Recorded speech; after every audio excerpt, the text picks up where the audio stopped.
Absolutely. We just spoke about the younger generation, and this is just the ideal time to be able to ask you. You basically have the distinction of having worked across generations, basically over 5 decades. What are two leaves, if you had a chance to be able to give the current generation two leaves from your book, from your generation's book, what would those two leaves be? And if you had to take away two leaves from the current generation's book, which ones would you want to take away? See, I would probably break that younger generation into two parts. Yeah.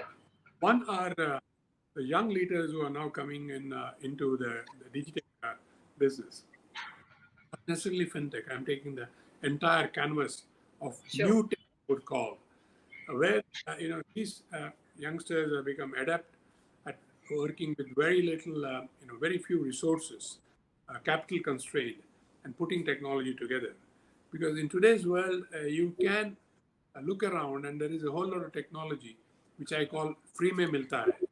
So Mm, leverage what free mein milta hai, get to market very quickly, and mm, share your ability in terms of thinking through solutions, and then you have brought products to market. And I would think that's the story of all our new course, the new digitech startups that have happened.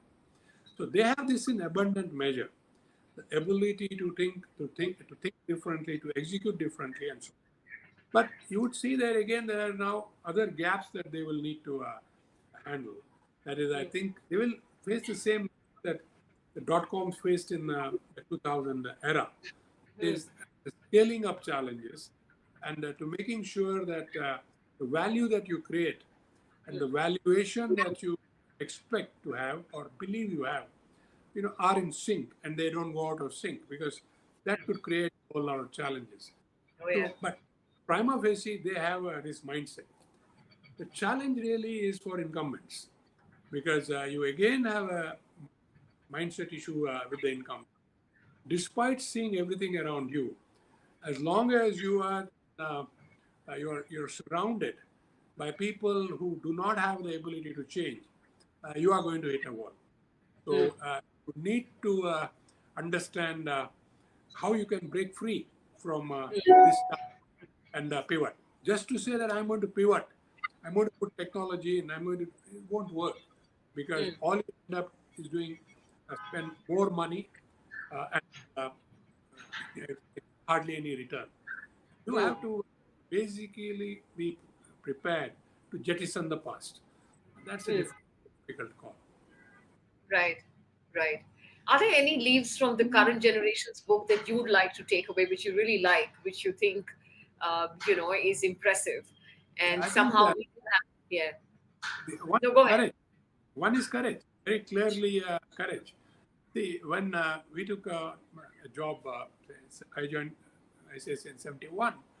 Mm, Uh, didn't think of leaving. In the sense that you worked out, how you would grow, where you would grow, not necessarily to the top, but what would be your moves. Look 5 years ahead, look 7 years ahead.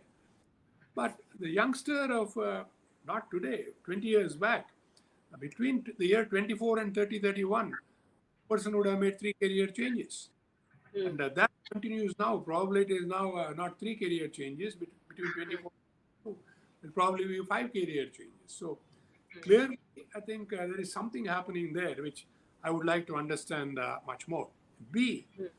I think the young person is much more adept at again using technology to stargate and Yeah. trying to profit because it's the advantage. And I'm not saying that it is only because he's got the advantage of having that technology around that person, but I think they also have the mental makeup to Mm, use the technology. So I right. admire people for these two qualities: courage and the ability to embrace new things much better Yes. than we did when we came into the work stream.